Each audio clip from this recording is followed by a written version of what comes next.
Okay, so I am now recording.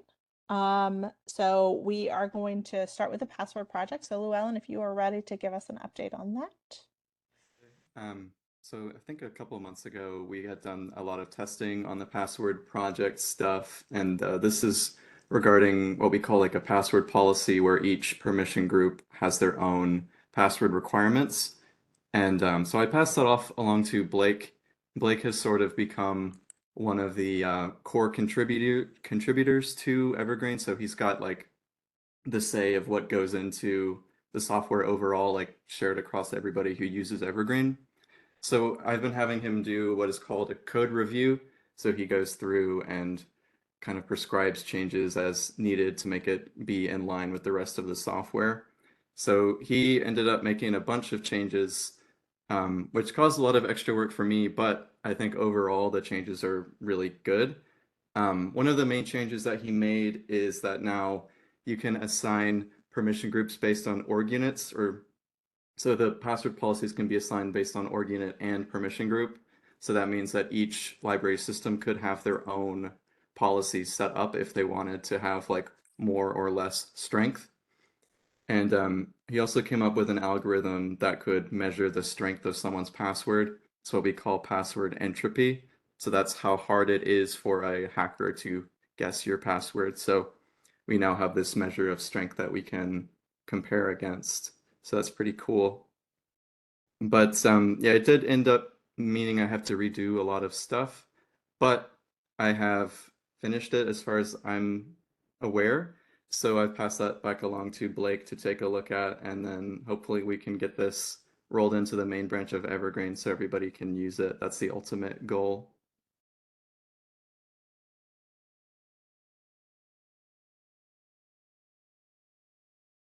All right.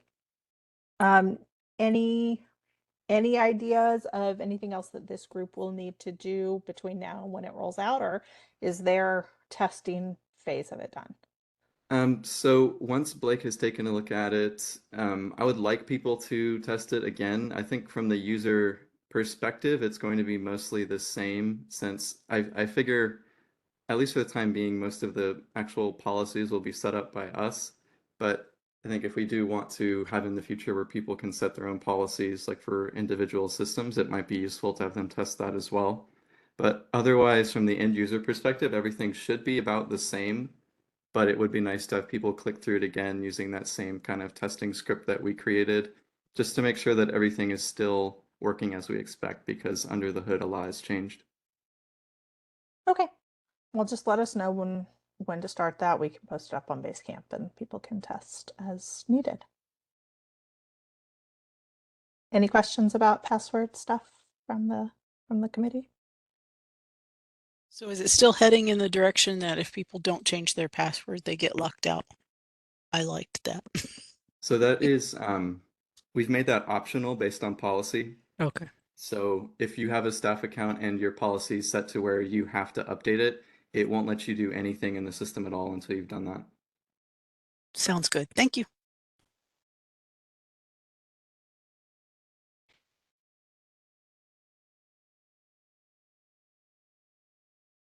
So is that optional at the org unit level? Yeah, so if a org unit wants to overwrite the policy for staff and make it enabled or disabled, then they can do that. I think we're probably going to end up with it being enabled by default, so any staff member will get kicked out if they don't update it. Okay.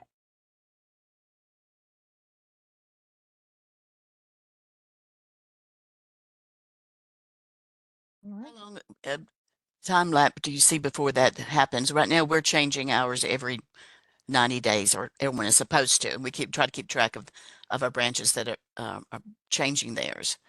But when do you anticipate it getting to the point where if they don't do it, then they're kicked out? Right now we have it set to 90 days.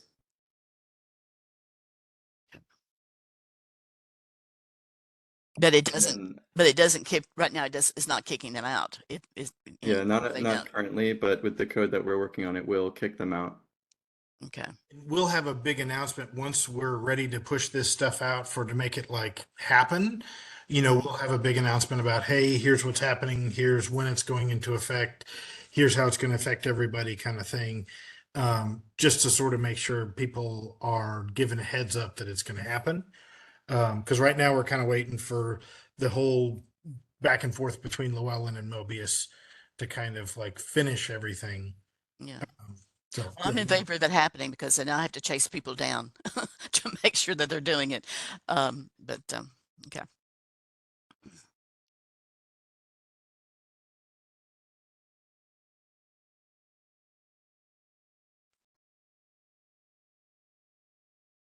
All right. Any other questions related to the password project?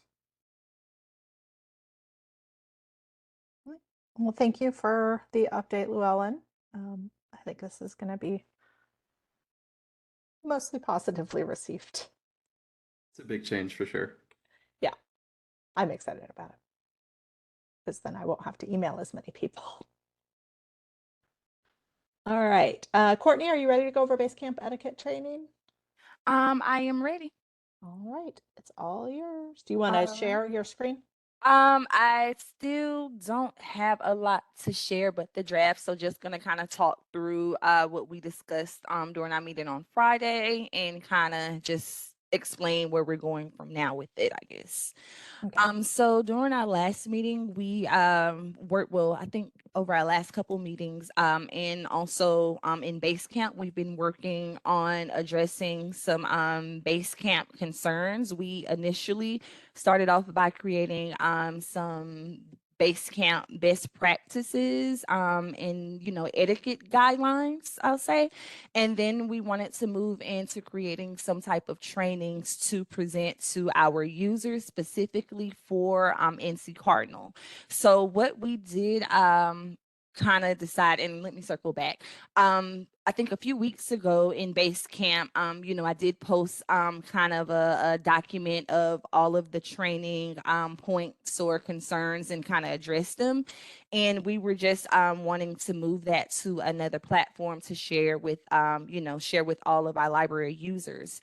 So while doing that, I think one of our committee members, I noticed that the welcome letter that we did discuss that, initially goes out to new users. Whenever we add them to Basecamp, we noticed that that had changed, and the one that normally went out that gave a listing of all of the Basecamp trainings that Basecamp has created and everything, we found out that that had been locked down, and after kind of going in and reviewing, it's no longer available in there. So to resolve that issue, we decided to create a welcome letter specifically for NC Cardinal that would go out to our users. It kind of, providing the same information on how to access the teams, also along with a few initial training points. So what we have, the ideal that we're come up with is just kind of creating that. And of course, as we include or as we add people to Basecamp, we will send it out through help tickets. Also, we can post it in Basecamp and all that good stuff. So long story short, we're going to come up with our own welcome letter. I have reached out to Basecamp just to see if there are any other specific features or things we could use or help to kind of customize in Basecamp. I'm still waiting on response for that. But in the meantime, as far as the trainings, we'll work on that. But in the meantime, as far as the training, Samantha and I on Friday spent time just kind of going through the information that we have and just discussing the different accessibility questions. Again, we want to make sure that everyone has access to this information. I know during last meeting, we potentially discussed using Niche Academy, similar to some of the cataloging trainers to post that. However, we did think about, Niche, you have to have login and things. So with that being said, I'm creating a draft to create a Basecamp training knowledge book that would be kind of similar to our circulation, where circulation, it kind of breaks down, each functionality. So it would be, Basecamp training, it may have, the first chapter, how to add pings, or, how to do this and that. And of course, we can go in and update that, add videos and kind of build on that. If we find that we need to have a specific tutorial, created, or video, showing exactly how to go and do it, we can go in niche and kind of create that and link them. But I think that, or, after kind of playing around and discussing last week with Samantha, we think that it may be easier just to go ahead and create that base camp. So I have, like I said, I have the drafts. I will share that information with you in Basecamp for you to continue reviewing as I work. One thing I will mention is if you come across any other, training aspects or points that you would like to see, feel free to continue adding to that Basecamp training doc. Like I said, with us going this route, it's easy for me to kind of go in and continue, as you add any other ideas or areas that you would like to have training for, just kind of pulling from that doc and creating and building upon that. So just wanted to give you a heads up, and also just wanted to let you know to be on the lookout in Basecamp. I'll be sharing some other things for you to review. So yeah, that's kind of where we are on that. Samantha, did I fail to kind of miss anything on that from our meeting on Friday? No, I think you covered everything we discussed. So. Okay, cool. Were there any questions or anything regarding the Basecamp training or Basecamp etiquette, or what I've kind of shared with you so far in that Basecamp knowledge book regarding or in the, it's not the Basecamp knowledge book, but in the knowledge book, and I'm sorry, I failed the name, the exact title. Any questions about anything so far?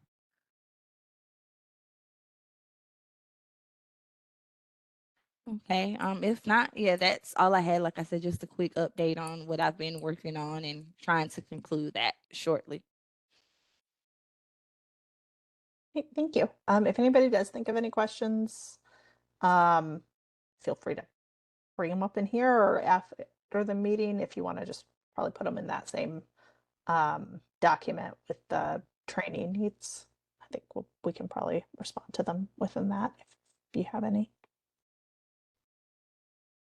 All right, so Will is going to walk us through where we are currently with the updates to the resource sharing policies and what he may need from this group moving forward.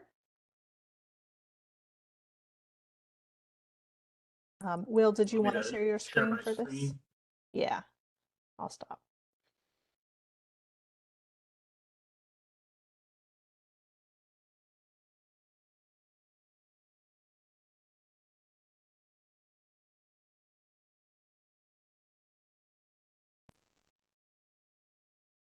You all see that okay? Yes. Okay. So basically, what I did was I went through the notes from the last meeting where you all discussed the resource sharing, and I have them down towards the end of this document here, and tried to answer the questions to the best of my ability. Just coming from kind of my own personal experiences and how I think things should be handled. Bring up the chat window here. And I shared them too on Basecamp in this thread. So I don't know how much you all had an opportunity to look through or review them. But basically, I was trying to focus on, because some of the questions we've got were like, how damaged does an item have to be to not send it through resource sharing, or to mark it damaged if it's received, how to handle fines and fees, replacements, things like that. And so I'll just do a quick kind of rundown. You can read through it yourselves and feel free to either leave comments on the document or post in that Basecamp group. But basically speaking is, If you pull an item for resource sharing, first thing is, ask yourself, is this an item that I would feel comfortable checking out myself? How would I feel checking it out to my patrons? And if it's damaged enough that you feel like it should be weeded from the collection, then don't send it. In fact, you should probably go ahead and weed it from your collection, but we leave that up to your individual discretion. I gave some specific examples of damage to take into consideration for why you shouldn't send it. A specific example, because this was one we had received, a library had received one of their books back in a plastic bag because it was so water damaged. And we said, if it's that water damaged that you have to put it in a plastic bag to try and keep it together, just don't bother sending it back, but do contact the owning library to explain to them the situation. Always good, important to note any damage. I recommended doing both the damage slips, which you can find in the knowledge book, and they're linked in this document. Also, it's good to leave probably good idea to leave a check-in, check-out notice on the item. So when it's checked in or checked out, staff will see, this damage was already present, it's been checked, it's okay.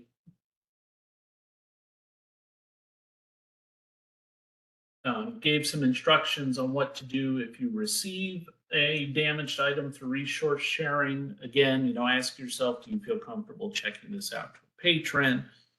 If you don't, you can retarget the hold for the patron. In instances where it's the only copy in the catalog, I would recommend, speaking with your patron to see if they would still like to check it out.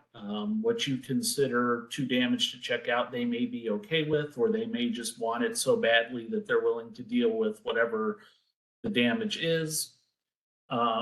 If they don't want it, you might want to consider purchasing a copy for your own library, since you have a patron who's interested in it, or see if you can get it through interlibrary loan if your library offers that service. If you received the item from a non-owning library due to an opportunistic capture, which I mean that like another library was circulating it, it was returned, it was captured for a hold, so instead of being returned to the owning library, it was sent on to the next library that had it on hold. If there's any damage, it's good to just go directly to the owning library to explain the situation with them and let them speak with the last circulating library instead of trying to be a go-between for both libraries, because you don't necessarily have any way of knowing did the damage exist when the other circulating library got it? Was it damaged at the circulating library? And so on. If you receive a movie or audiobook with multiple discs and one or more of those discs are missing, you have a few options. You could just hold the item until the owning library sends you the missing disc if they have it, or you can send it back to them with a resource sharing damage slip and retarget the item for the patron. I already mentioned this briefly, but how do you document damage? Use a resource sharing slip, and I took the opportunity to add a reminder to not tape or paper clip it to the item. Unfortunately, that still seems to be an issue. If the item belongs to you and you're sending it out after assessing some damage, like minor water damage or a torn page, this would be a good time to add a check-in, check-out item note explaining the damage so that the receiving library knows you're okay with whatever damage is on there. It's okay to circulate it, and their patrons not to be held accountable. The question of if the circulating library should mark another library's item damaged, missing, or lost I think got the most attention because of a specific situation we encountered while I was actually putting this document together.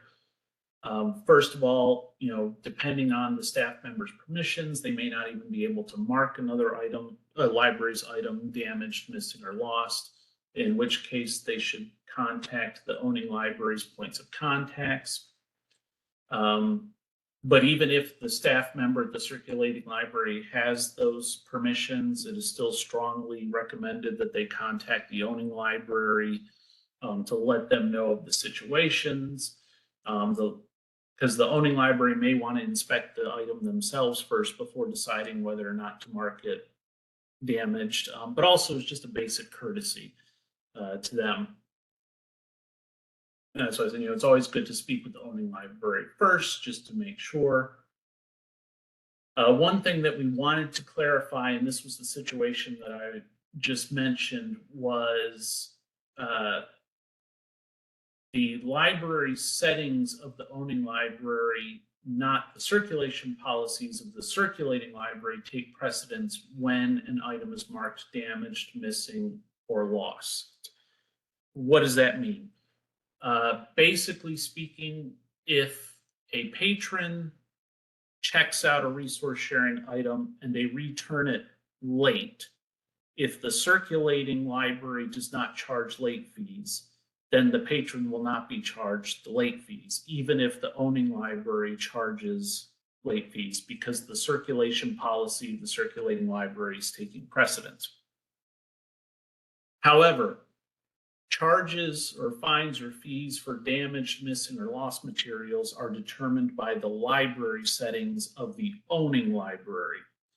So if that same patron comes back and they've either lost the book or they return it damaged, then even if the circulating library does not charge for a damaged or lost book, that the patron should still be charged for it because the library setting of the owning library takes precedence.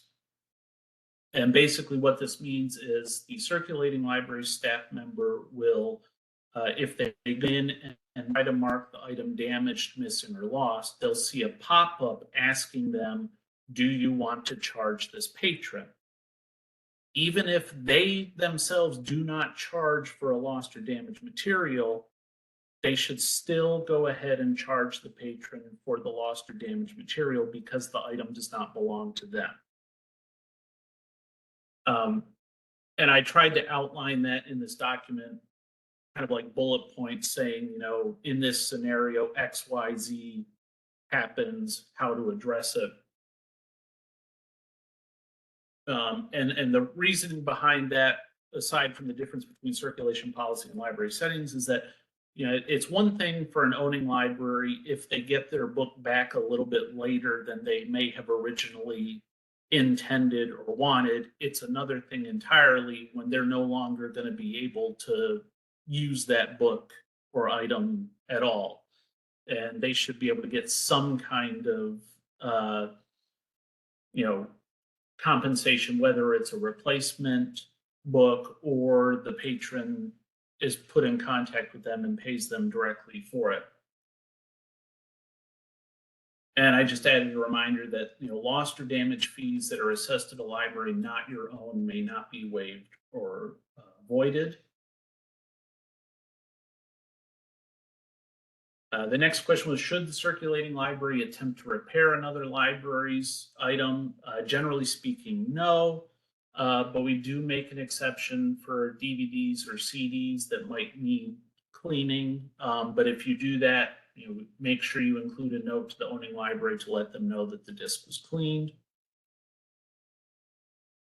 Should damage fees even be assessed? Yes. And this kind of is just a reiteration of what I was saying about the library settings question.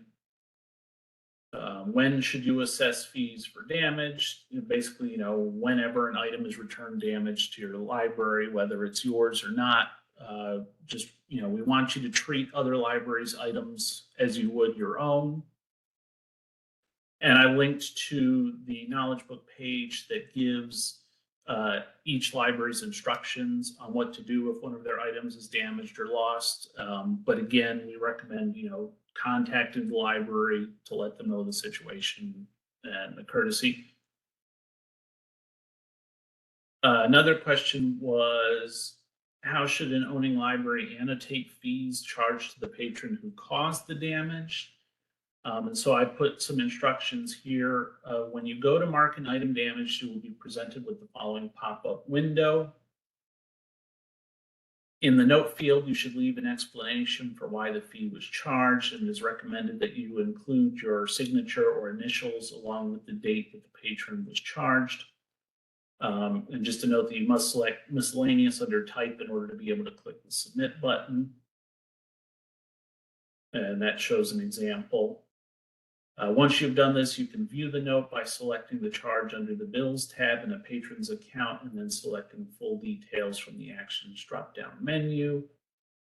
On the next screen, you will be able to see the note, but you may also want to leave a note on the patron account itself so that the explanation is more easily visible to library staff upon bringing up the record. They may not know how to find the note on the charge, or even if they do, this just gives them an easy, quick reference.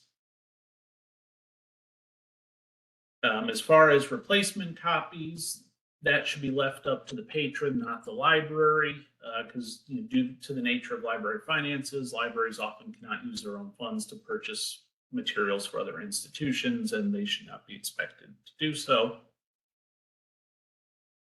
And then I put together just some miscellaneous questions that didn't necessarily fit otherwise in the document, or to help reiterate things that were already mentioned. Like, if a circulating library does not charge damage fees for its own materials, should they also not charge damage fees for other libraries' materials? And the answer is no. While it is acceptable for a circulating library to not charge late fees for a material belonging to another library, an owning library receiving its item somewhat later than intended is not the same as the owning library not being able to have the item returned at all. And then again, just trying to reiterate the difference between the circulation policies and the library settings. And then, what if a patron wishes to pay the damage fee at the circulating library because they may want to go ahead and be able to check out books or other materials that day instead of waiting to be put in contact with the owning library? They can, of course, do this, but we recommend, at least trying to put them in contact first with the owning library so that the owning library can be paid directly instead, or otherwise provided with a replacement copy. And just a reminder that money should not be moving across county lines between different libraries. So if they pay the circulating library should not be sending that money to the owning library. But again, if they pay the damage fee directly to the circulating library, make sure to contact the owning library to explain to them the situation and that the patron has already paid the fine. And that way, the owning library, if they want to purchase a replacement copy, they'll know to do so. And then the last one was, what if a patron disputes the loss or damage fee? In that situation, they should be referred to the owning library for the resolution of their account, because, as we mentioned, the lost or damaged fees from a library that is not your own may not be voided or waived. And then the rest of the document, I just copied and pasted our policies and procedures from the knowledge book as they currently stand for easy reference. And then there was also a flow chart that was made by, I can't remember which library off the top of my head, but we'll probably want to integrate that in as well. Currently, Johnston County has offered to put together a tutorial for us, similar to what they did for the resource sharing packing.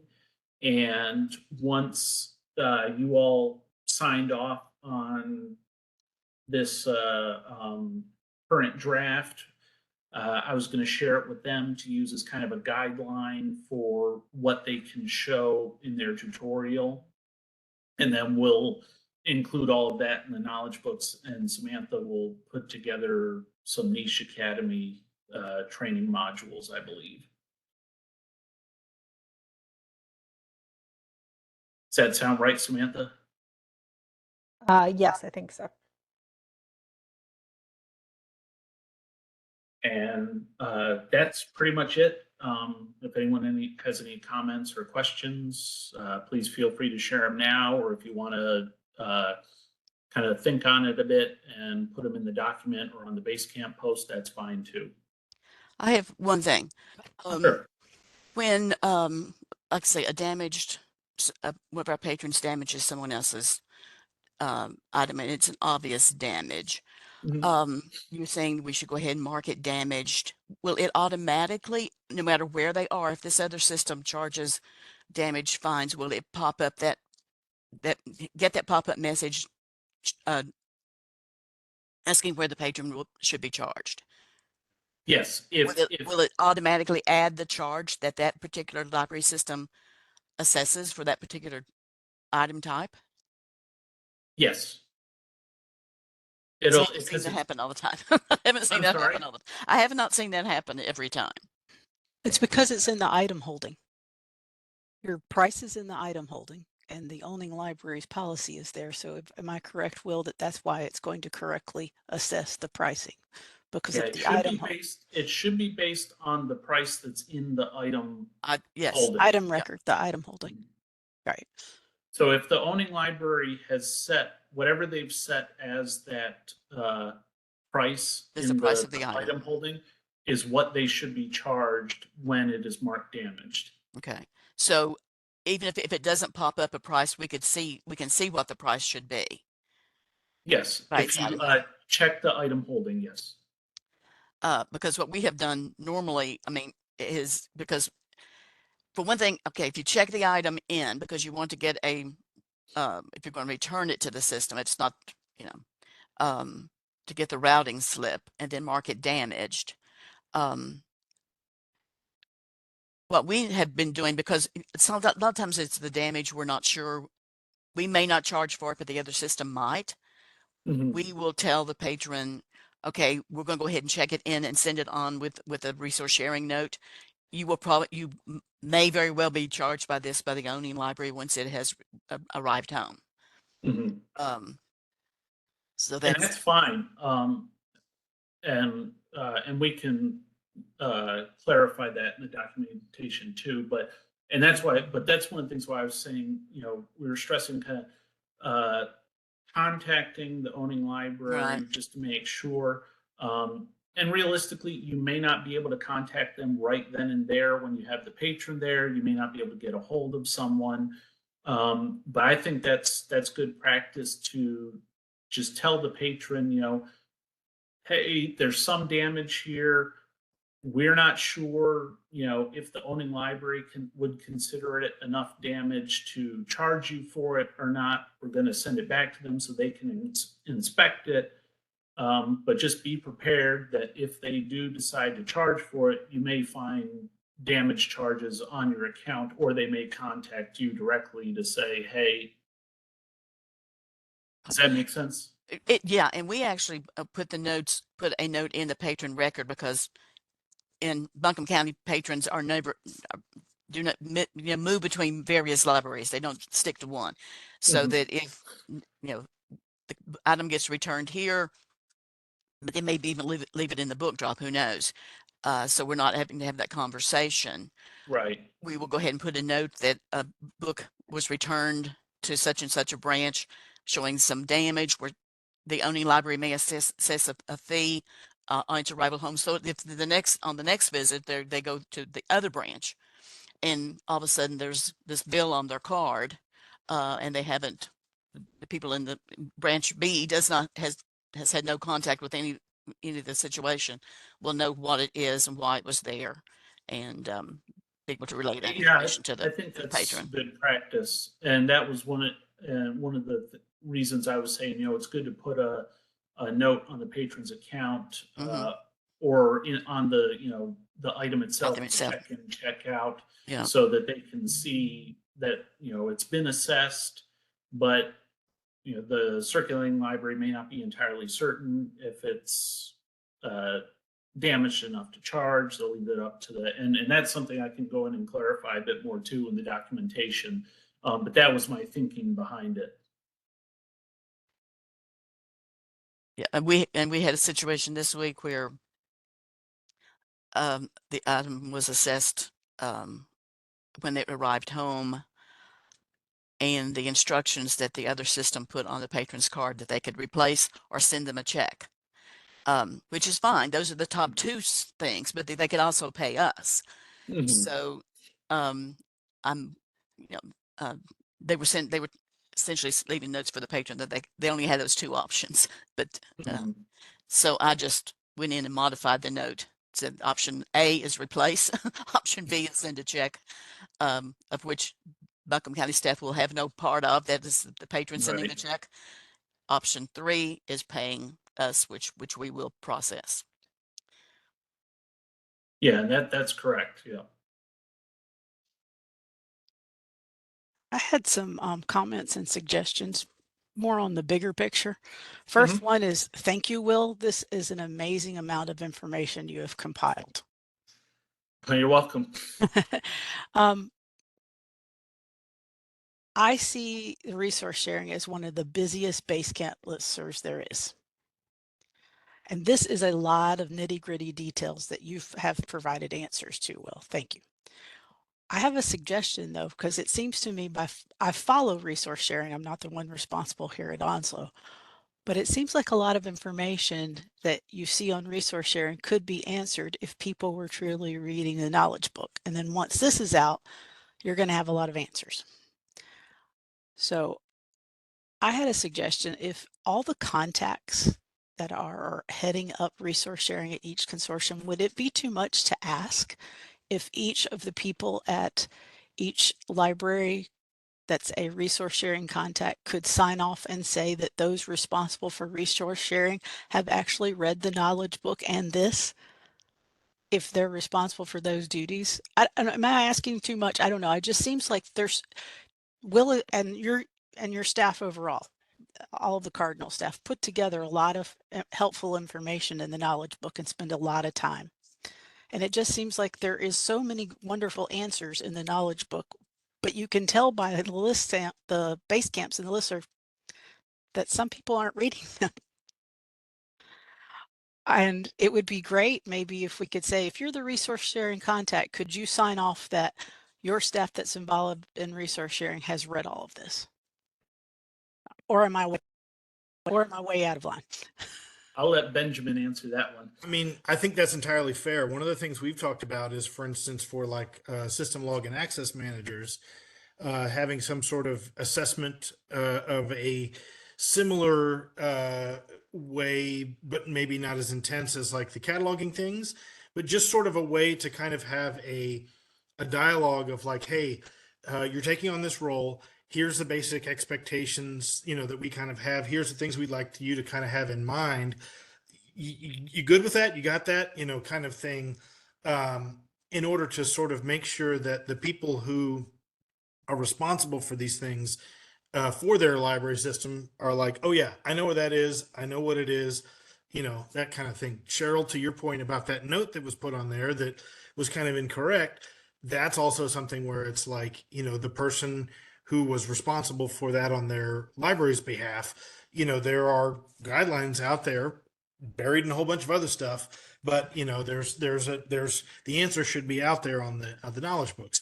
I think that's a reasonable request. I think it could be something that, we do as part of a, hey, we're updating you as a primary point of contact.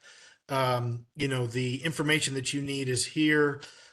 Please read and verify that you've, let us know what questions you have. Make sure your team members know this kind of stuff. I don't think that's too much to ask.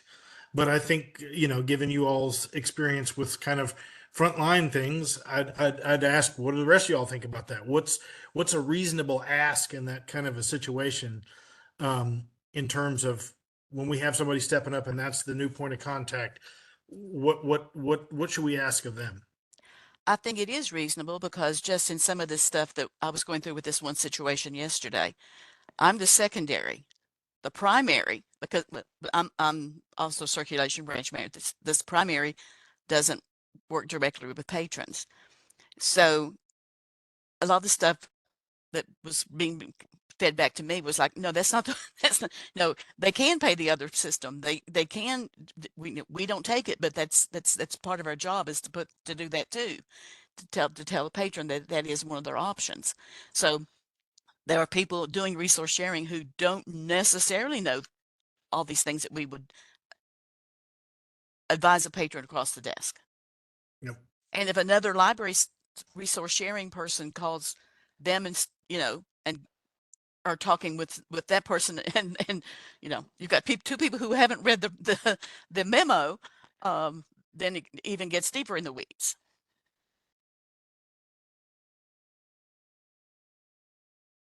Jamie, Nastasha, thoughts on that?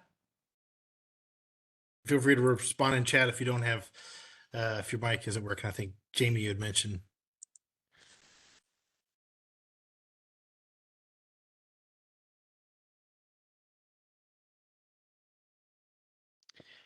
Yeah, I think this is something that and I think internally, Will kind of thinking about practices for the Cardinal team. One of the things that we could do is if we get these updates, we could, basically say, hey, Will, as the person responsible for resource sharing stuff, we've got some new contacts.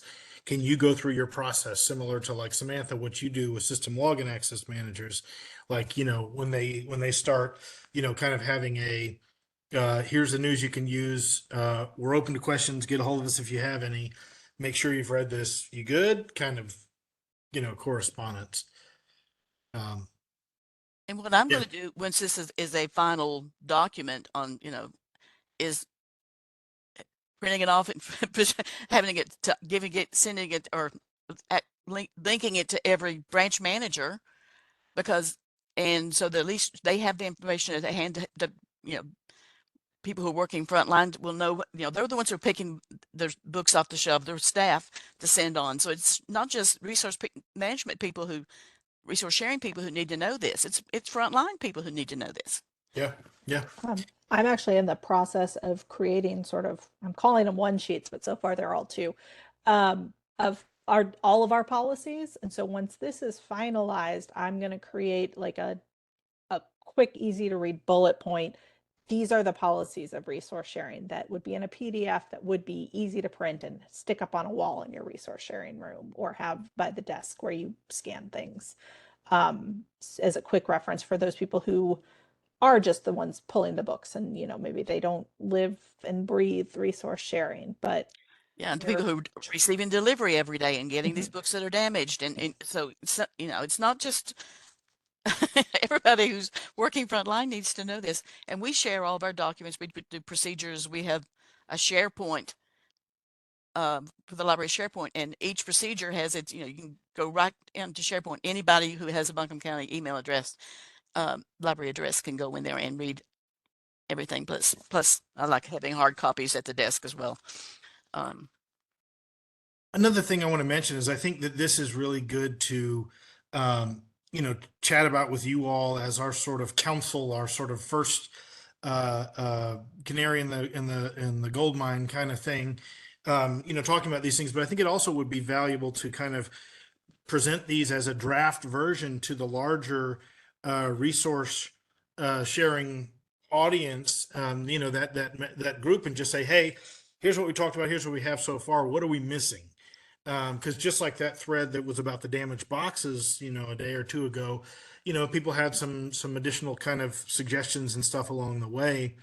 I think, we might be able to have a couple of, they may bring up other points that we sort of didn't think about or things that we need to kind of clarify, points on, and maybe we double check that with this group. Is this a good idea to actually, have? But I think opening this draft up for conversation, would be useful. And Jamie, I see you're saying a quick tip version would be helpful.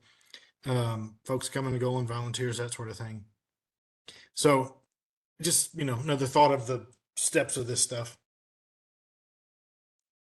Yeah, I think this document covers like everything. So I think goal should be to create the policy 1, don't send damaged items. For more information on what is too damaged, see this. Policy 2, when an item comes back damaged, reach out to the existing library before doing anything else, period. And then for more information, you can always see the rest of it. But the quick tip for, for somebody who maybe isn't the primary contact person and is just helps out with resource sharing, they might not want to weed through quite this much. Yeah, I mean, people need actionable, quick to digest. Oh, okay, this is where I find more information if I need it. But here's the news you can use, kind of stuff.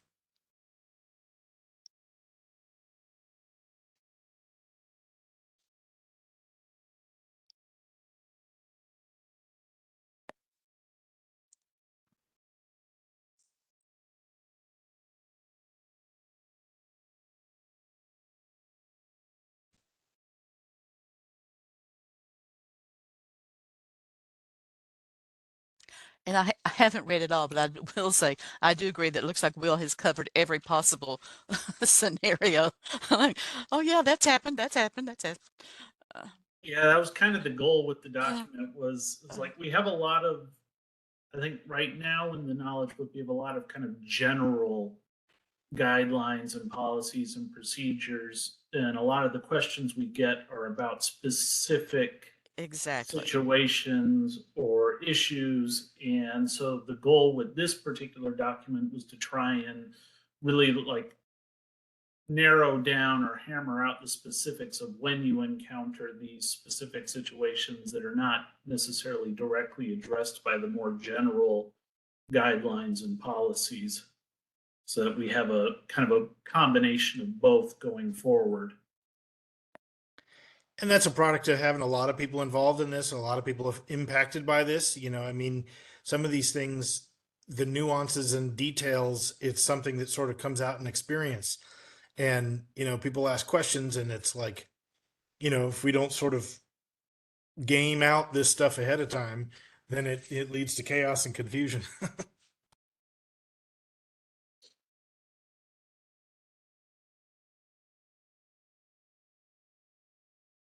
Any other comments or feedback or questions about this document?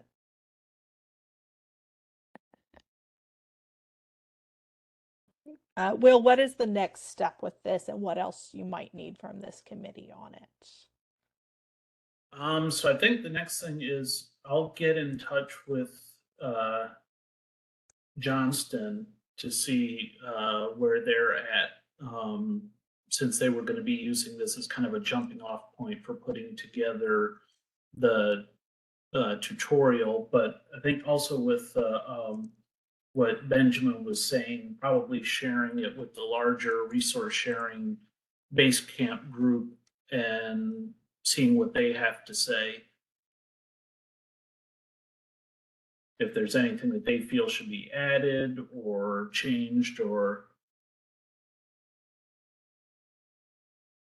And then the end goal with this is this document going kind of as is into a knowledge book? Is it broken up into chapters within a knowledge book? Is it a PDF that will live somewhere? What is the Well, final? it'll definitely go into the knowledge book. I think the format it takes may depend on once like I actually go in and start editing the knowledge books.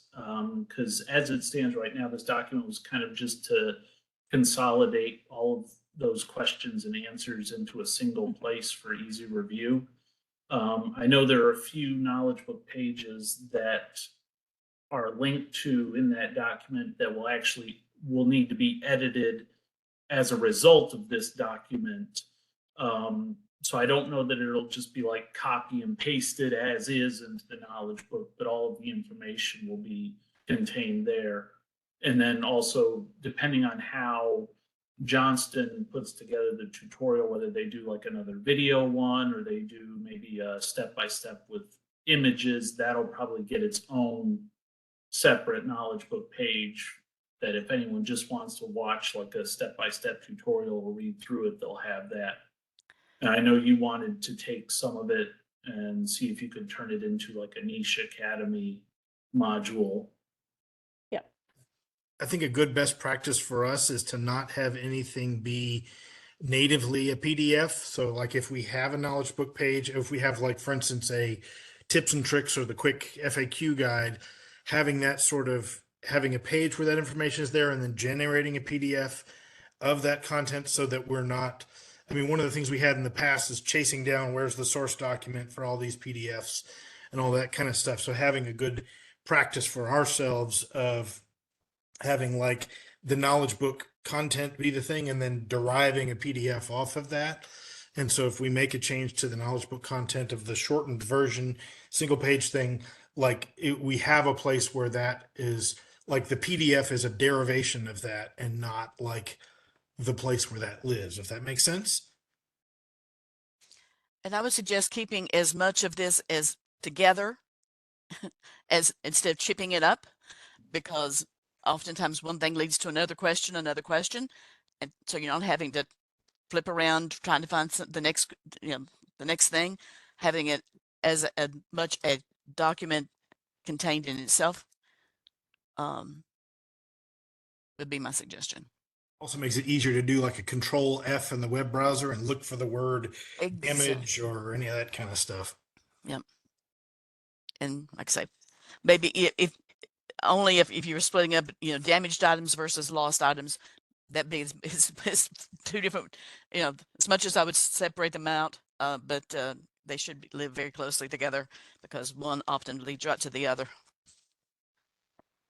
Is it an intention to go to the knowledge book page where the policy lives right now and update those existing policies in any way? I think we should replace the content we have about policies with updated policy information, so that we have one, other than like short sheets or that sort of thing, we should have one sort of canonical policy and try not to have conflictory or multiple updating or that kind of stuff. We should have sort of like, if you have these kind of questions, there's either the short version or there's the full version. Here's where you go, kind of thing.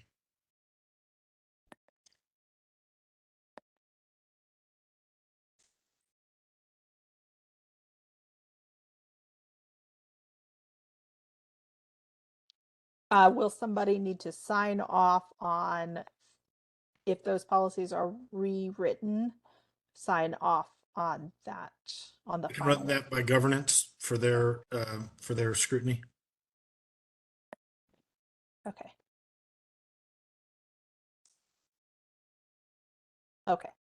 All right, I think I got all that. There's a lot here, so it's hard to take notes on everything.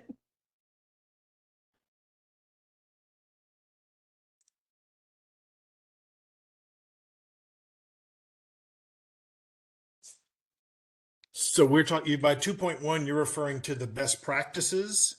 So if you go into the actual resource sharing best practices chapter, the first section is general policies and the second one is best practices, and then it goes into some other stuff. So there is something that is called policies that exists in the knowledge book right now. And I don't know if we would pull that out into its own resource sharing page just for policies to make it feel very official, or leave it as is. But And I would argue that it needs to be under circulation as well, because if just regular frontline people are looking at resource sharing, they're thinking more of the physical part of shipping things here and there. rather than how to handle things that are happening across their desk.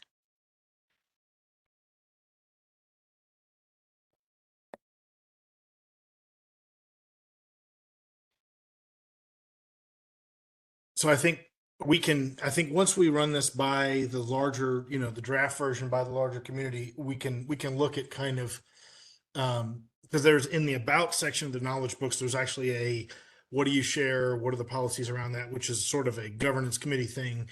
And then we have kind of in the resource sharing knowledge book itself, this, the best practices and stuff. So I think, and some of that's very mechanical stuff like shipping supplies, um, damage slip templates, some of that kind of stuff.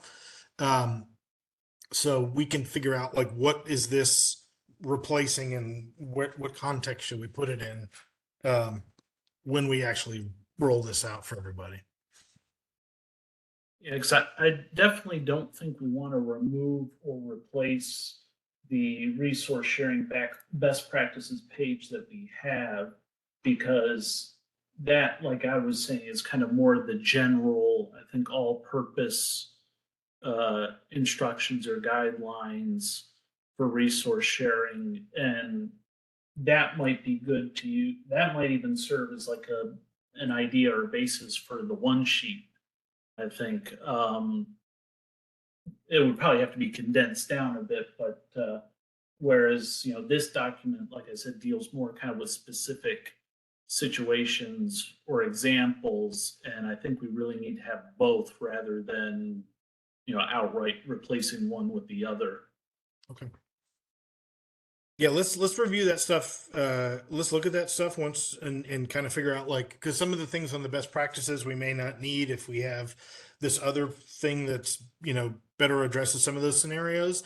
And I think just figuring out like what is all this stuff, and some of it's summary, some of it's detail, some of it's policy, some of it's suggestions, Yeah.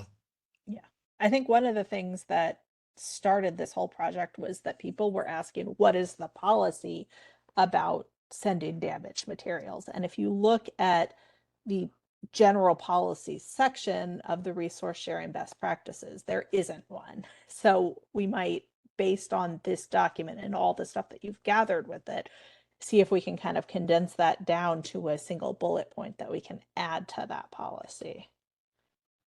So that if somebody's looking for what is the policy on sending damaged materials, there's something directly that addresses that in the section labeled policies.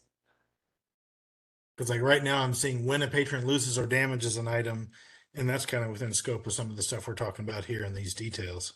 Yeah, but there's nothing on when you pull an item off the shelf and it's damaged, what do you do with it? And that was the question that I think started this whole thing. And sometimes it's not policy, it's procedure. Yeah.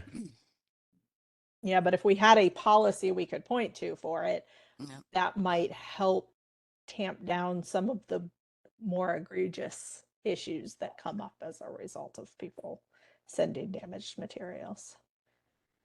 If there's a specific policy bullet point that says, don't send items with water damage, bugs, or pages falling out, then that's very specific and it's listed as a policy, and it's a lot easier to kind of call out that behavior when you have that written down.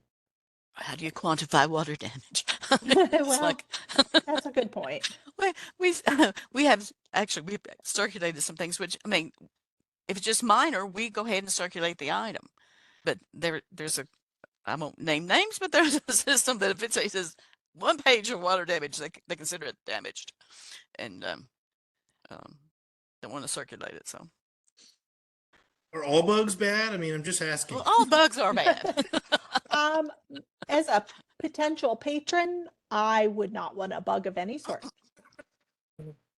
We All laugh, mold but is I bad. bet you there's someone out there that would say, if we just put down like, if it has bed bugs, don't send. There'd be someone who would say, oh, well, what if it has, spiders? Does that mean it's okay? Yeah, No, exactly. no, that's So not okay. ants are okay. Yeah, I think I think a general blanket statement against bugs is probably okay. Bugs and mold. Yeah, I think mold is definitely a big one.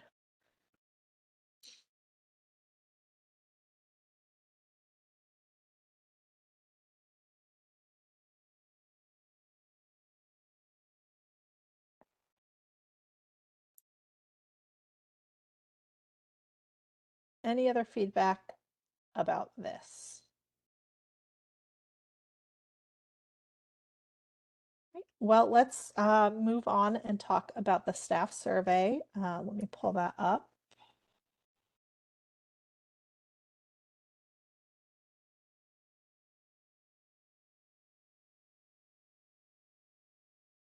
I'll share my screen.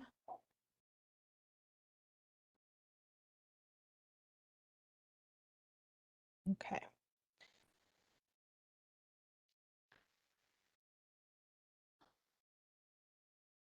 Vex has so many things that just pop up when you start sharing. It's being crazy. Okay. So, I'll pull it up to the user's view. So I did get a fair amount of feedback in Basecamp, and I have incorporated that feedback. Do you want to just maybe we can go through the section? I won't maybe read everything word for word, but go through each section. And if there are any comments as we go, we can deal with them. Does that work for people? Or does anybody have any comments off the bat before we start? I do have one on the primary roles. Okay. There's not an option for a branch manager. It's different than a department manager. So my suggestion was either to make that department or branch manager or add branch manager as a separate role. I think that makes sense. I can just add branch manager to that. So director, assistant director. And actually maybe I'll have director, assistant director, and then a separate choice for branch manager or department manager. Yeah. That makes sense. Okay. I think it might be good to add information technology rather than IT, just to make sure that not everyone might be confused by that acronym. Okay. Yeah, always best to spell things out. Webex, I also cannot move the bar at the top, and it makes it so I can't switch tabs. Sorry, I will not sit here and just complain about Webex. Okay, so here let's add department manager, branch manager, department manager.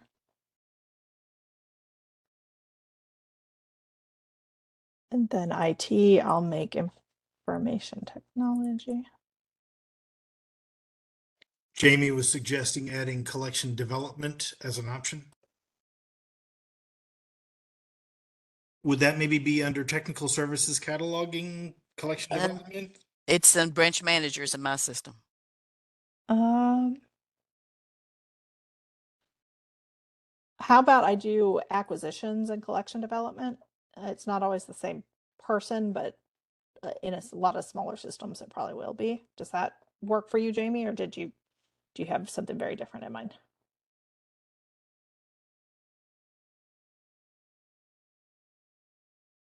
I agree, Samantha. Acquisitions typically covers collection development.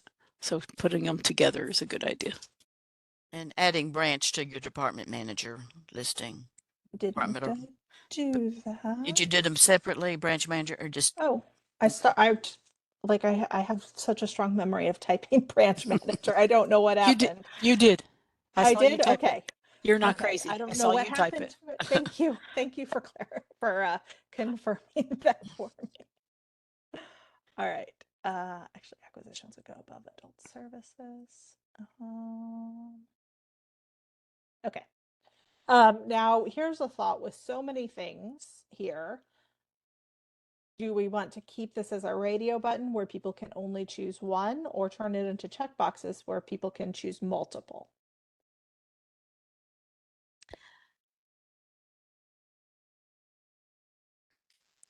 It depends upon what kind of feedback you're trying to get. Yeah. I mean, you asked me for a primary role. I'm just going to pick one, but the truth be known, I actually wear lots of hats and I could fill the boxes for a lot of those.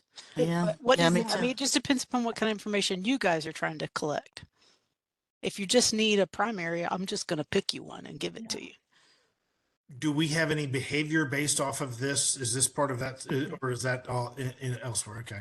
Yeah, really what I'm looking for more is to be able to map, like if people say, yes, I work with hold management, what did they put as their primary role? What do they do with their library title wise that maps onto hold management and is what are some of the more common things that map together for that? Then I think it makes more sense than to do primary, Okay. because if you want people who do circulation are going to have all of Yeah. are just going to be doing circulation. Branch managers are going to have everything on there checked, so you're not going to be able to differentiate. Okay.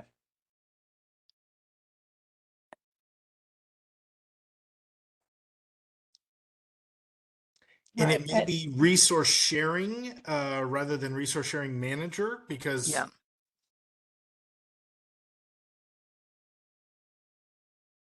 Yeah, that's a good idea.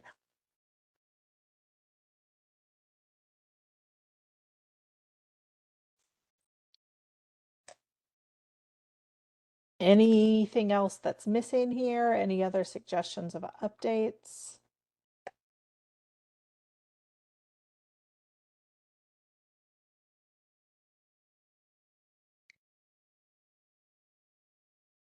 All right, I'll go ahead and move on. So I'll just stay in here. So basically this is the point where it's like you say whether or not you work with something and then you're asked questions about that function. That way people aren't responding a whole bunch to functions they never work with. And we did this last year and I think it was really successful. I think we got a significant reduction in the NA answers that we were getting. And it helped us to pinpoint way more accurately the things that people needed help with. So I was really happy with this last year. So we've got hold management first. I don't believe I made any changes to this based on from last year to this year. Are there any aspects of hold management that aren't being captured by this?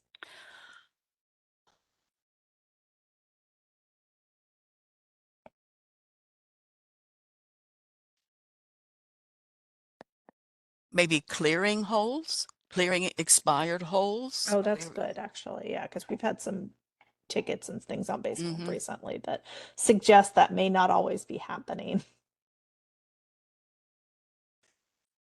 I think one question that I have is, does print slips mean altering, configuring, changing print slips, or does that mean something else? I don't know. That was from an older version of the survey where somebody had added that, and I don't know what their thinking on it was. Because people who were working with hold are not necessarily the people configuring these slips. So No. Maybe just making printing. They literally Instead mean of just knowing how to print a whole slip. I don't know. yeah, that's how I read this because of That's where kind it of how is. I read But it. It's like I know how to print a whole slip. yeah.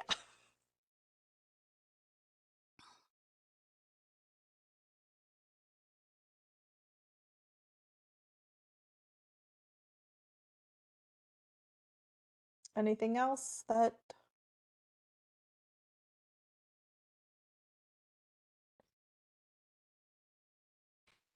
did you change that to retarget? Did you just add retargeting, or did you? the only thing I've added in this conversation is clearing expired holds, which I've Okay. then moved up. Okay, To I'm just alphabetical. let me just clear my screen here. I mean, because it's updating as I go. So, uh, yeah. Okay. Cool. All right. Next section is circulation functions, which I know is really broad, but this is what we've got in here. Are there any that are missing that you think are worth asking about? Is there anything in here that's not clear?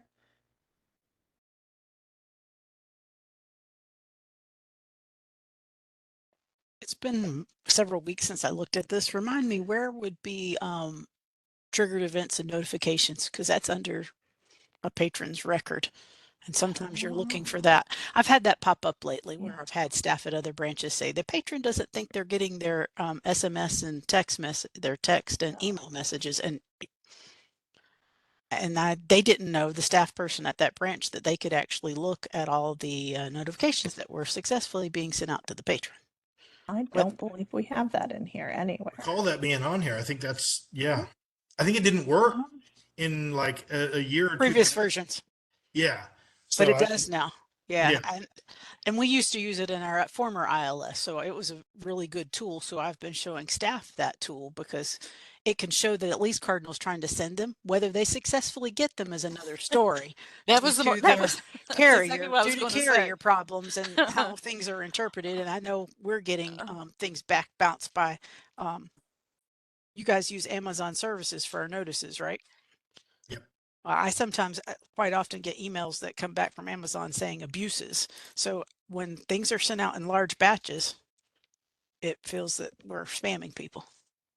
I think a lot of times that happens when people actually flag something as spam. Really? That's how it's happening? I wondered. I didn't know if it was mass It's- amounts of notifications going out to one carrier like Yahoo at one time. I wasn't sure what triggered that, but anyways, I think it's a good tool to know when you're working at circulation of how to look to see if they're receiving their notices and then tracking. And then because it helped with this one because the person had the wrong carrier chosen. They had chosen Verizon's MMS instead of Verizon SMS.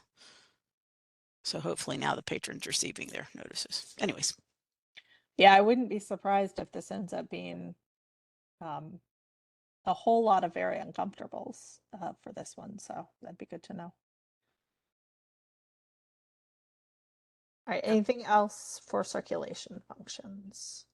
I know patron accounts is very broad, but navigating the catalog in the OPAC, might it be more clear to say navigating the patron catalog or patron facing catalog, OPAC? I'm just trying to think of the most clear or obvious language. yeah, I think that's good. I think when I was a circulation aide, I did not know what an OPAC was.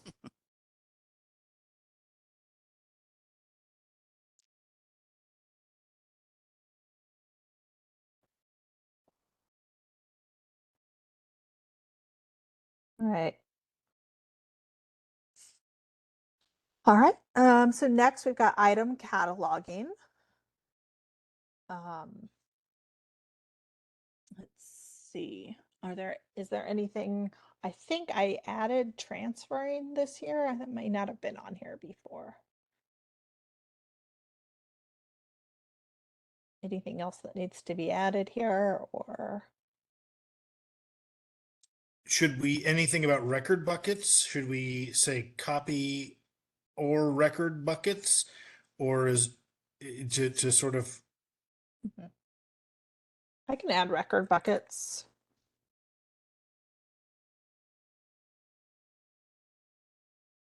Is this under item? Yes. The subject heading item cataloging? Yes. Okay, so an item cataloger wouldn't be dealing with record buckets. They would be dealing with item buckets. good point. But You would need to be adding items to record buckets for no, that I don't what think you're they have putting on here? privileges. I think it's you as an can item? as an item cataloger you can add to a record bucket. Okay. You Okay. just can't I was just kind of do thinking anything though with it they once it's there. okay. Once they got there that they can't bulk change anything. So Right. I don't know if it's a relevant question under. Yeah. I don't know. I would think about that. Yeah, think it might record not buckets be kind of go relevant. under a bibliographic cataloger. Yeah. Maybe if we have one thing that is like copy / record buckets, just sort of the concept of buckets and putting things in buckets.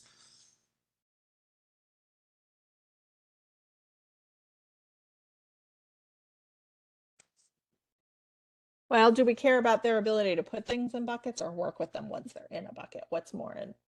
I mean, adding something to a bucket's not super hard as long as they know that's something they can do.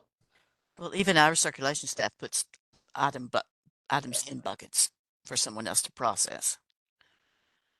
So are we for, trying or, to figure out or for whether or me to not people, withdraw. So, but it's not right? listed. It's not a cataloging function. Are we interested in whether or not people can add to buckets or whether or not they can work with items once they're in the buckets? The nature of this question infers a verb. So how comfortable are you with these actions or these activities? Mhm. You know, and so in the first one, add or edit. And so then item record is just a noun rather than a verb. So I think that the question, just to sort of reiterate the question that you're asking is, are we interested in adding or working with item or record buckets? And I don't have, that's a question Your for verb is to start with basic. Do you know how to create an item bucket? Do you know how to add items to a bucket? I'm just giving you some thoughts. Create Right. item bucket, add item bucket, bulk change item holdings in bucket. I'm just giving you some functions. Yeah. Don't know how you want to put them in your thing, but there's you some verbs. Create bucket, Based add to bucket, modify, bulk change, item bucket. based on conversations that have happened within the context of training this year, I think the biggest thing that I'd probably be looking for from this question is whether or not people know how to make batch changes to things within the context of a bucket. So that would probably be what I'm looking for out of this question. So would modifying items in buckets? Yeah.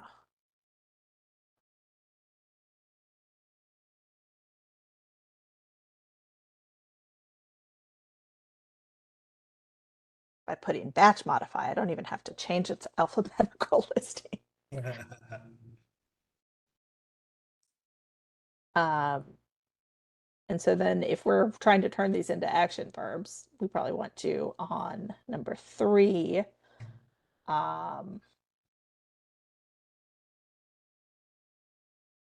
create I would say item. create item Okay. templates.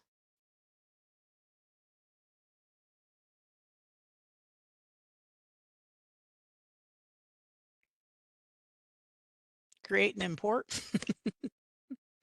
Because I've had to show people Yeah. that there's 2 areas where you can successfully import, because I don't know what it is about Evergreen, but I've seen it not work in the administration and then the import successfully take hold in the item holding. Yeah, we've definitely, importing is weirdly tricky. And for 4, you could say work with holdings view.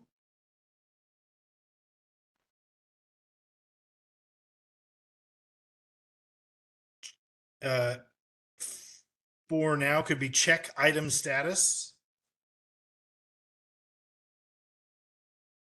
Or changing item status. Navigating item status interface or screen.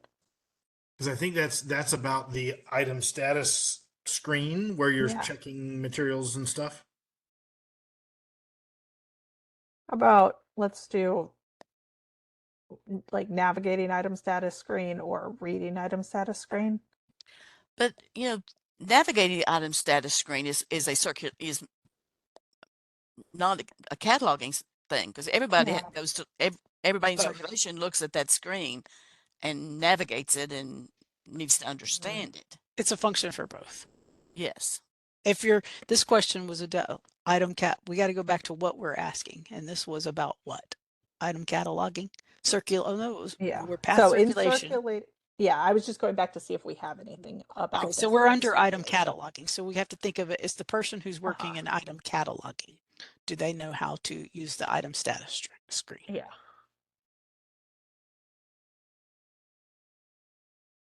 So use item status screen. I mean, that's vague enough to cover a lot of things.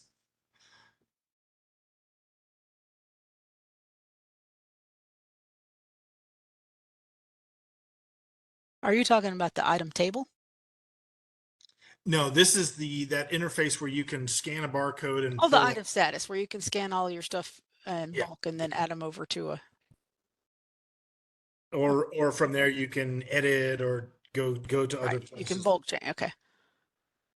So I think scan item. Well, I'm just kind of looking at the lingo that's in the catalog. It's search for items by barcode, and then when you get there, it's called scan item. So I'm just kind of looking at the lingo that you see within Evergreen.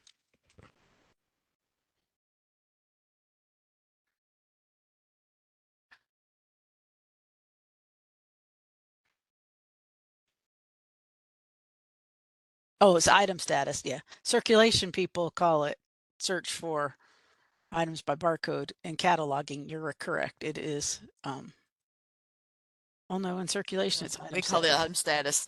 It's item That, status. yeah, 'cause It's that's item what we're, status on yeah. both. Item status on everything. You're right. Yeah. But But then now it's the actually searched for items by barcode too. It's the same. Yeah. It's the same screen over in the search. Yeah, really. Item status is fine. I think check item status. I think it works. Do you know how to check an item status? It gives you a lot of information and detailed view.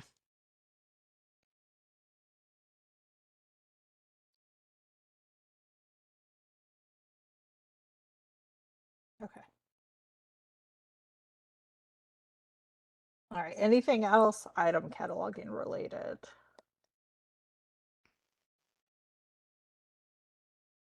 Um,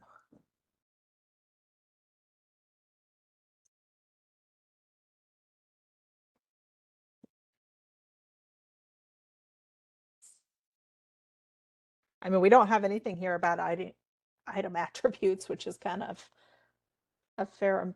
That's a good one to add about how to turn them on and off. I had my staff turn some stuff off because they didn't realize they were accidentally typing some stuff in.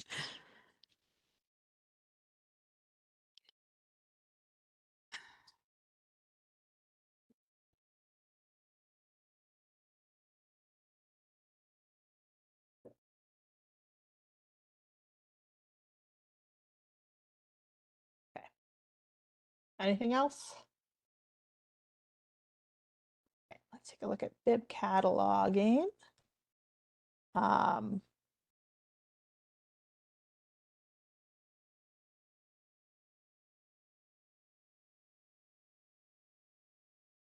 do we want to do the same thing we did with the item record buckets and turn record buckets into batch modify in record buckets?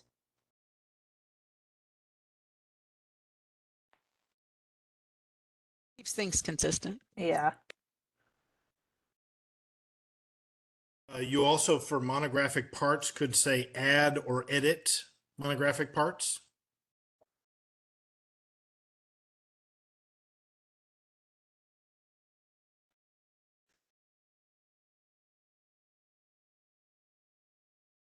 You need a verb with number 4 for mark editor.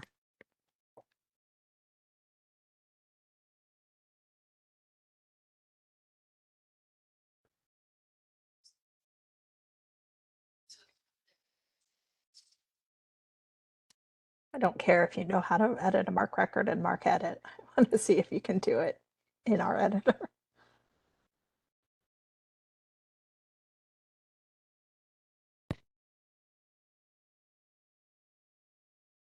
On a side note, I'm looking forward to a newer version where they'll have tooltips throughout Evergreen's mark editor program. We had that in our former ILS.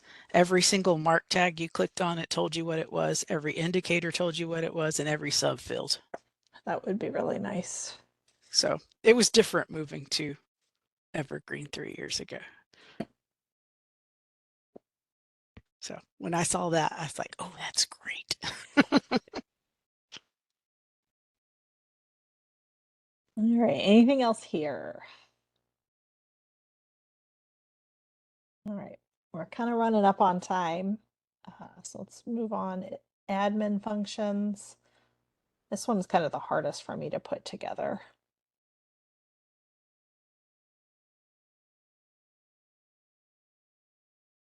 Is hotkeys an admin function? I don't know. This was on an older version of this and I never took it out. I don't know if, does anyone feel like that is a value to have? No. There's so many things here, anything we can get rid of. be good.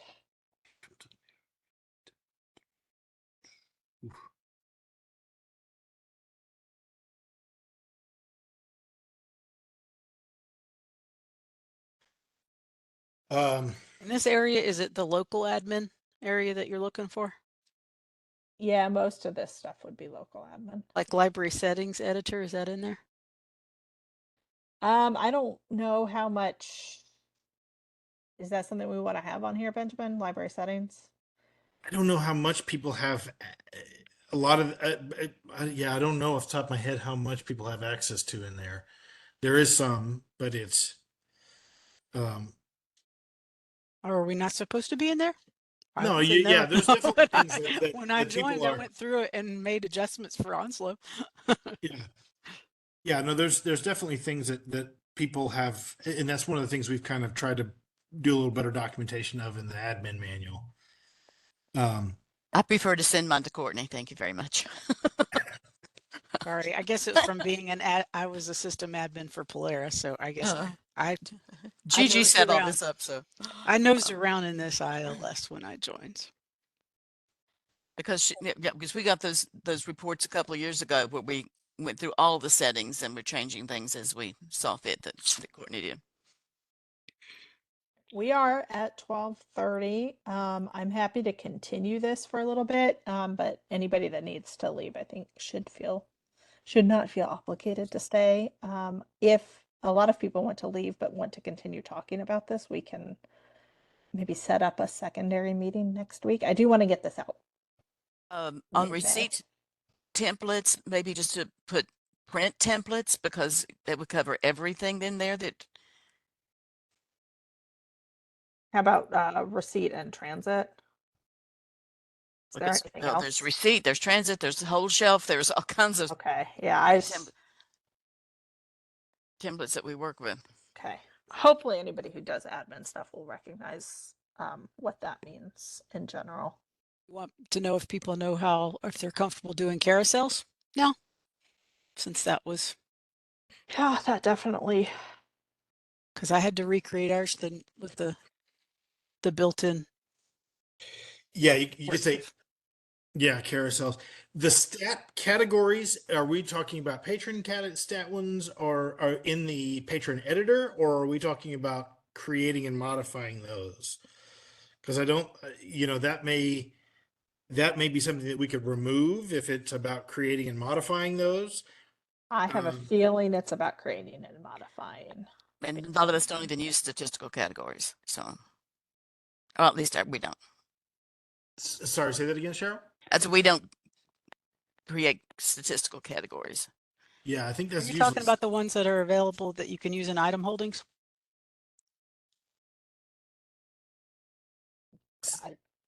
Maybe.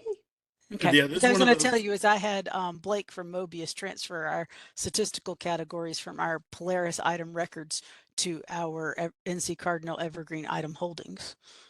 They're very helpful. And I think that's where it's like, what does this mean? Because there's patron stat cats, there's item stat cats, there's the creation of these things, and then on patron records, there's the editing of these things. On item records, there's the editing of what stat cat. So that's Honestly, if it's not something that most people use, I'd take it off. It's just that's what I was It's asking for clarification so as many to which things. ones they were. yeah. Yeah, I think this could go to lots of different places. So yeah, so maybe we just lose this one. All right. Toolbars, is that still as much of a thing with in the web client? Because I know it used to be editing toolbars up in the Zool. I don't see the need for that. I mean, I don't change any You mean toolbars. changing the menu, your landing page menu, your splash page? Because No, I think this was in the Zool client, never the used it. installed version. There was a way to add toolbar changes of like quick, links and stuff. Yeah. I've customized our splash page to help Maybe. for Maybe we just change this to splash page. customize splash page or something. I don't There know. you go. But Yep. That would be because that's something I don't know I haven't done, but would like to do. So yeah, I just went and found where your different pictures were because there's not a lot of different images to use, and I had to reuse some of them for my menu items that added to the splash page, but like I have links to purchase orders and receive shipment. Someday we'll receive shipment, right, Sam? Well, I put a bug in. No, I know you did. It's That was just a there. thing, but I Yeah. was trying to, and like, yeah. So I have mark batch import export as a shortcut on my splash page, purchase orders, things like that, because of what my tech services cataloging staff do. Yeah. Henderson has a bunch of modifications to their splash pages, and sometimes these surveys can act as a way to sort of say, I don't know what that means, you know, and kind of trigger people to go looking for it. So Yeah. sometimes asking if they know how to do something that they might not know about is always, it can be a good thing. You don't know what you don't know, and then you go, oh wait, but that's available. I'd like to learn. Oh, managing columns. Yeah.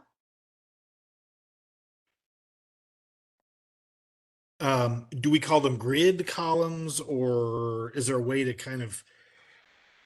I think grid's Yeah. good because that's what's the terminology within Evergreen. Yeah, I can't think of another way to say that it clarifies it. So I think the other is called the splash page, but the terminology in the local administrator is staff portal page, if you want to match it up with what you're going to find under local administration. It's called staff portal page, I'll do both of them because I think in the knowledge book we talk about the splash page. call it both. Yeah, I think in the knowledge book we say the splash page, which is called the staff portal page in Evergreen or something along those lines. Let's see. Oh, no, it's on there. Never mind.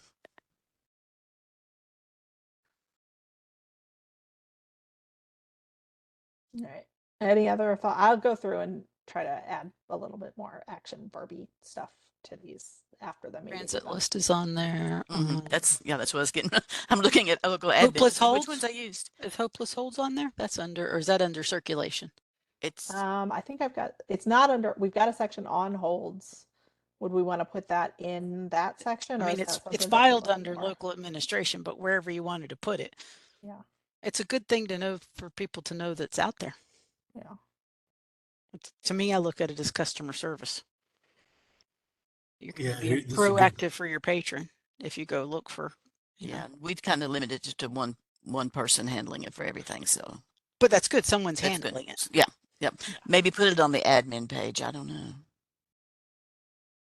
I mean, where's that going to happen most? Is that going to happen most? Circulation public services. I went and showed our public services. We don't say circulation here as much anymore. They converted it to public services, but I went and showed the public services librarian about this hopeless holds, so they could be, you know, kind of help the patron. If we have a section that's all about holds, Mhm. you know, that might be the most, you know, Mhm. it may be an what- administrative related thing, but I think it's Mhm. having all that stuff kind of together in a context. Right. And there is a holds. Yeah. I've just Options. added it there. Yeah. Okay. Right. Anything else with admin? Oh, I just thought of something that I wanted to add under bib cataloging, and that is custom cover images. Oh yeah, Because we had a bunch of questions about that not too long ago. I've been adding a lot as I had time.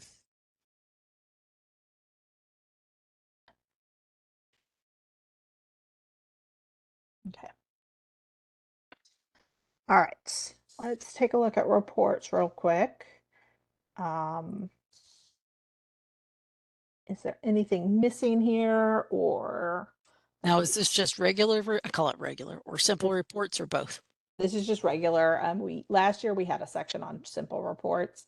I removed that because the general consensus last year was nobody knew anything about them, and I haven't done any training this year, so I'm not expecting a huge change there. Oh, I actually have successfully Oh. used simple reports for some weeding reports, and I'm going to be showing all of our branch managers and our department heads within main library how to use them now for monthly weeding reports, because it's so much easier to show them simple reports Yeah, with an angular interface than the traditional reports. yeah. Well, I can add those section No, on no, simple you don't have reports to. back in. But I've been playing with simple Yeah, reports, let and me know how that goes I sometime. successfully got what I needed because we're going to set up a schedule. We used to have this, but long story short, a lot of change, a lot of turnover, except for me. I've been here forever.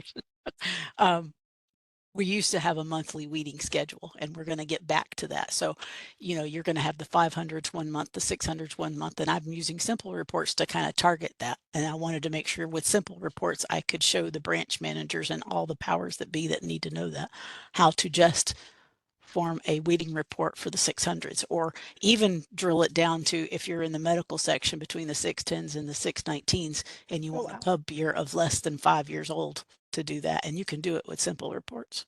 Okay, that's I'll have to remember that because we have had some questions about doing stuff by call number ranges that has been really tricky in the regular reporter, and I wonder if simple reports might actually simplify that. Oh, no, we So I'll we look at use the that. regular reports and we just have that template set up for each branch to plug in their info every time they get ready to do a weeding.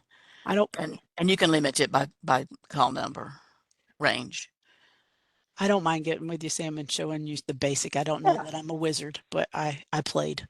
Well, I'm sure you are closer to a wizard than I am based on what you're saying. It's So just me. I honestly keep telling you this, and you guys are going to be tired of hearing it. I swear I miss what my other ILS can do, so I'll keep probing Evergreen for what it possibly could do for me. well, I think we'll be seeing a lot of reporter updates in the next upgrade. So that will Yeah, also I'm signed up for a class that I think is it oh, great. yeah, they're going to do a presentation later this month, is it? I mean, I saw my calendar. I can't I remember think when it is. angularized Mhm. basic the traditional reports thing Yeah. is going angularized in the next version. Yes, I'm pretty excited about that. Yep.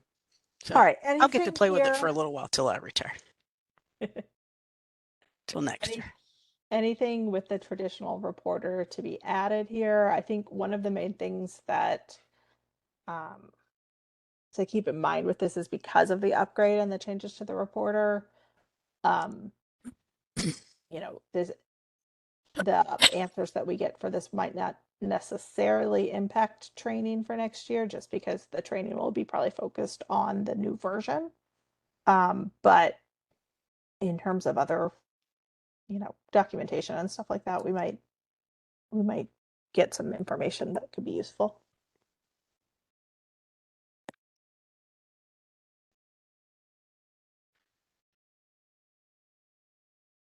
All right. Well, let's take a look at, so that's basically, those are all of the sort of function related things. So, is there another function that's not really covered here that I don't have anything on acquisitions, just maybe I should. So maybe I will add some acquisition stuff in here. And kudos to you, Sam. You've done a lot of learning and training for the Well, whole group. just like you, it's kind Yes. of a thing of like, once I realized what I didn't know about acquisitions, then I had to learn all of this stuff about acquisitions. No, I'm going to tell you that in the 3.5 years we've been with Evergreen, I've seen a huge improvement. Thank you to every staff member. But I've set in on some of your trainings, and I've seen the catalog training, the acquisitions training, all of that has grown by leaps and bounds. That's why I said kudos. Oh, thank you. I If you appreciate think that. about you all, Deborah, were the first ones that we really, we had Mobius teaching about acquisitions. So yeah, yeah, Samantha's come a long way in those couple of years. And I will tell you, I was lost trying to follow. I think her name is Deborah from Yeah. Mobius, Mhm. because it just was so different than my previous ILS. Yeah, I So, watched all of those recordings, and it's just there's so much content. There's just so much content, and it can be applied in so many different ways that it's hard to condense. yeah. On a side note, I'm looking forward to working with Brunswick County this fall as their mentor and liaison, since they are on Polaris. So it's something I'm looking forward to doing before I retire. It's quite an undertaking, but I look forward because I know how they felt having that particular ILS. Yeah, you'll have a lot of personal experience for that Yeah. one. So So I'm looking forward to the Well, we more appreciate migration. you participating with that. Well, I appreciate that you guys asked me. So. All right. So for the training and education section, I condensed, we had a lot of questions last year about what training and documentation sources people found useful. Instead of having like 3 or 4 questions that are all multiple choice, I'd condensed it down to just one thing where people can just give me sort of a long answer that I can parse. I'm less interested in the sort of numbers of people who say I like the knowledge books or I like videos, and more interested to see if anybody has anything that they put in here that I'm not aware of or that I hadn't thought of. So that's kind of what I'm looking for out of this particular question. And if, especially if I see that people put in something that I wouldn't have thought of and multiple people put that in. So that's kind of all I have going on for that question. And then I move straight into the whether or not people did in-person training. So if they didn't, this is going to skip this section. But if they did, then ask them which session they attended, because each of them were a little bit different. And then I'm especially interested in the communication about it. It has evolved over the course of the year. I think I finally hit a little bit of a sweet spot with the final one that we've got coming up next week. And then just asking about, content and what people found valuable. For anyone here who was at one of those sessions, anything else that you think would be useful in the survey for it? And I don't know actually if anybody here was. Can I ask a question about how these were promoted or advertised or presented? And so that's why I'm asking especially about the rating of the communication, because that is something that I am still trying to figure out. It depends on which one they were. Initially, there was outreach to the directors to see whether or not to see like how scheduling could happen for their library. And that was way back in August. And so next year, my plan is actually to reach out to the directors in the individual regions, like 3 months ahead of when that regional training is likely to be. And then rather than one big one to everybody in August. And then it turns out by the time we get to April, and back in August, Buncombe had said they could come in April. By the time we get to April, the date that gets set doesn't work for Buncombe anymore, because that's what happened there. So I'm planning to change that this year.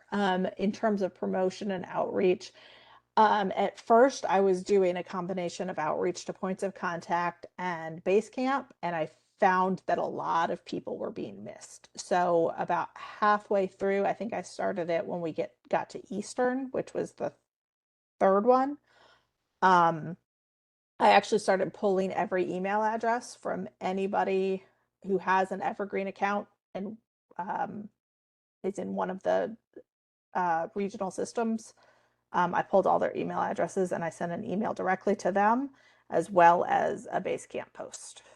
And that got a lot more people. The participation numbers more than doubled when I started doing that.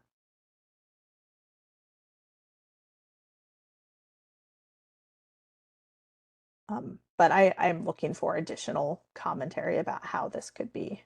Yeah, because my inclination was no, I didn't attend, but so I didn't get I didn't see the list of where they actually occurred. So now I'm saying, yes, I attended. I see that, okay, all these were held, but I don't remember knowing anything Yeah. about it. So if you say no, Here you you go. didn't attend, then you get bumped to this section where it Yeah. asks why you didn't attend, Yeah. which includes I was not aware it was being offered. I do have a question about what we can do to make it easier to attend. I can also add a question of what would be the best way to communicate with you about these.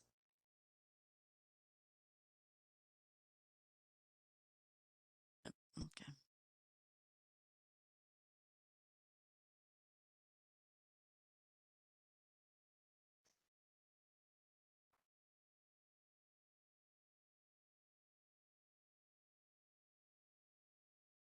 And you should have gotten a direct email, because Yeah. by the time I got to Western, You were I was doing doing those. Yeah. So if you didn't get that, let me know too. feel like you responded to it though. I had forgotten apparently because thinking, did they happen everywhere this year? I don't know anything about that. Because I even tried to find one of the questions, if you're signed up for Cumberland, answer yes, even though it hasn't happened yet. And I couldn't find anywhere in any kind of email or documentation that there was a schedule, or I couldn't find it mentioned anywhere, the Cumberland one. So I didn't, I Oh, guess well, you wouldn't have gotten it that would one not have because come you're to me. not Yeah. in that region. Yeah. Yeah, But yeah. maybe some place for those to be just a schedule of all of them, so that at least the people are aware. I don't know, because I wasn't aware that others, that there had been that many.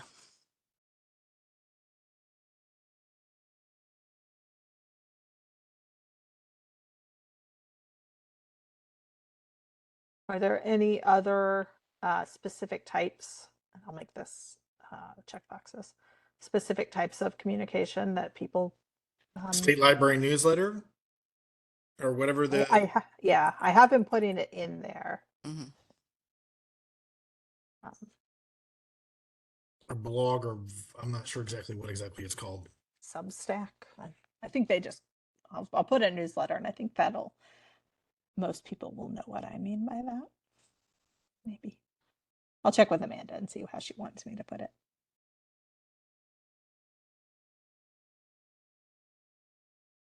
Okay.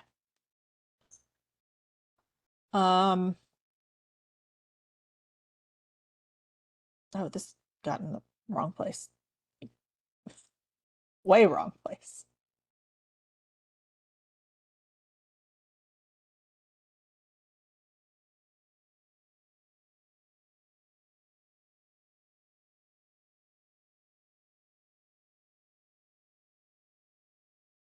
Okay.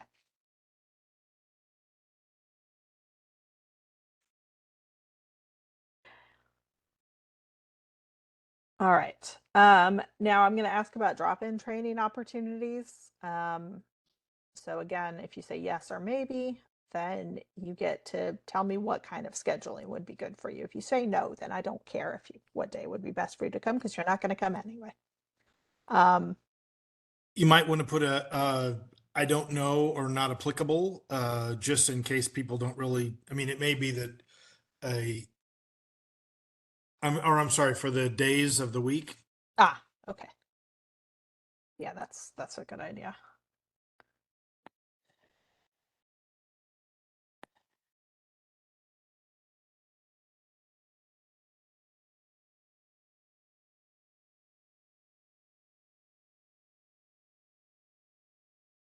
Okay. I'll do that for times as well. Okay.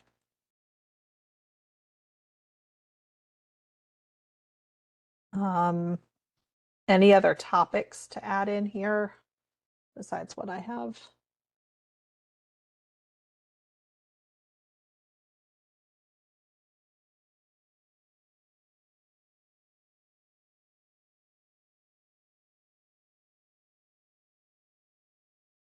Or recommendations on word changes?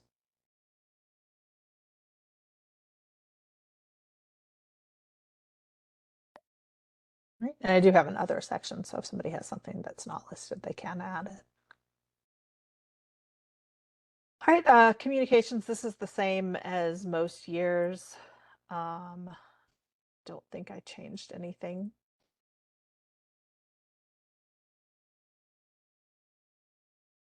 And then resource sharing this year, rather than asking about FedEx, I think we know how people feel about FedEx. We're asking about the geolocation and proximity changes and how that's affected people. We must be one of the few libraries that has a great working relationship with FedEx. We know our FedEx driver by first name. We invite her to come in and use our staff restroom because she doesn't have a lot of places to stop. She does an outstanding job for us. And we got to know our UPS person on a first name basis, and we just build a camaraderie with them, and we get great service. You've got a unicorn. We do. Victoria is amazing Yeah. at FedEx, and I could tell you who our driver was for UPS. So when I read resource sharing, I'm going, oh my goodness, the horror stories. Nope, we don't have those here. All right. Anything else in terms of the proximity changes that could be added to this section?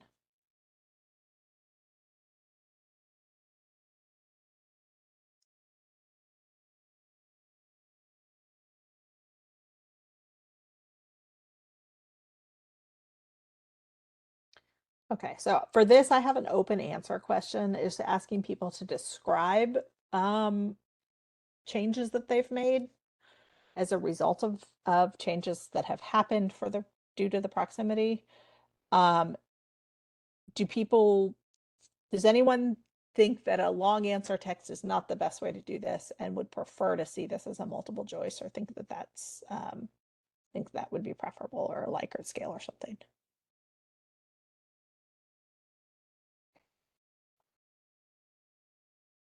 I would leave it the way it is. Okay. The first year I would, because we've really just started using geolocation for trapping Yeah. holds. So yeah, I think just a free form, free text answer is fine for now. Okay, yeah, then next year, if we find that there's a lot of similar things, then next year we can pull those out to create, if we use the same question. All right. And then just our standard end 3 improvements, changes or additions, and then feedback. Any suggestions for changes to those? That's been standard in the staff survey for a few years now.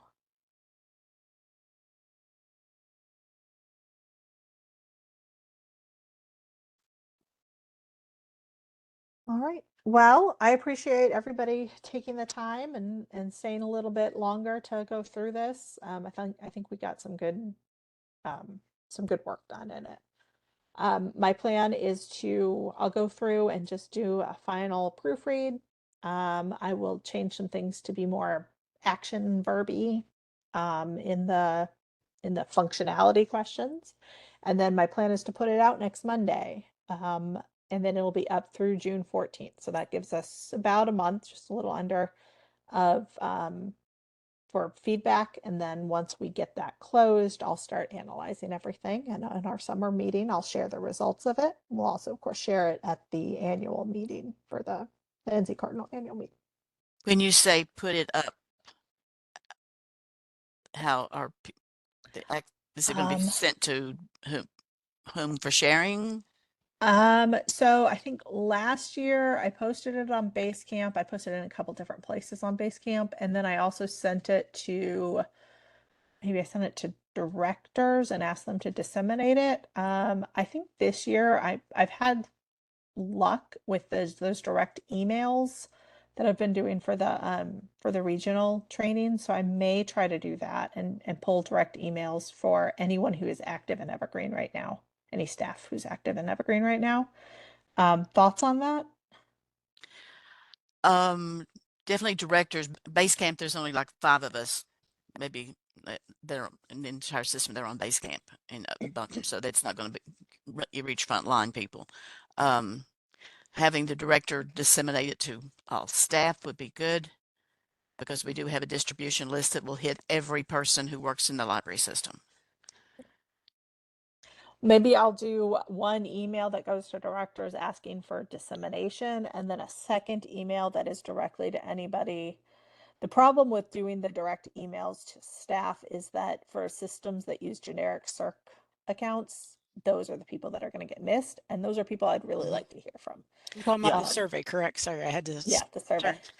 I appreciated getting it because they look at me as kind of the point of contact for the system as a local system administrator. Mhm. And I sent it out to all staff, all OCPL staff at all 4 locations, and highly encourage them to fill it out. Also have our points of contact email list. Mhm. So we could do like a director's base camp, our points of contact list, kind of do a little bit of a scatter shot. Yeah. That's figured you wanted as much feedback as possible. And I said, Yeah. here, guys, here's your chance to give your feedback, to Yeah. them. So I used it and disseminated it to all OCPL staff. That would probably be good to have send it more than just the director. So your resource sharing people, whatever those points are, that way, if like if I see the director hasn't sent it, I will send it, or Tammy will send it. One of the three of us will get it sent. So basically suggesting sending it to points of contact, directors, slams, and then maybe resource sharing contacts, but not the direct emails to any staff that has an email address in Evergreen. Yeah, And Basecamp, why not? I mean, I know it depends upon Yeah, what y'all want to do. We could dedupe those lists, against each other so that we're Yeah. not sending more than one. So I've got to jump off. I got another call at Okay. 1. Okay. Okay. I think I'm gonna try. I want to get as wide a net as possible, so I think I'll do an email to directors that says one thing and asks for dissemination, as well as one to slams and points of contact. And then I will do just a direct message to any staff that has an active Evergreen account with an email address attached to it. And I know that's still going to miss a lot of people, but I think that's right now. And then, of course, a Basecamp post in a couple of different Basecamp groups. Okay. All right. Well, I really appreciate everybody's time. I know we went over again. I thought this one I really had high hopes that we'd make it in this one. I should just start making these. Just plan for 2 hours and Yeah. Yeah. I'm going to do that next time. All right. Well, I right. appreciate everybody's time. Have a great afternoon. All right. Thanks. Have a great weekend. All right. You too. Ours is filled Bye. with rain forecast.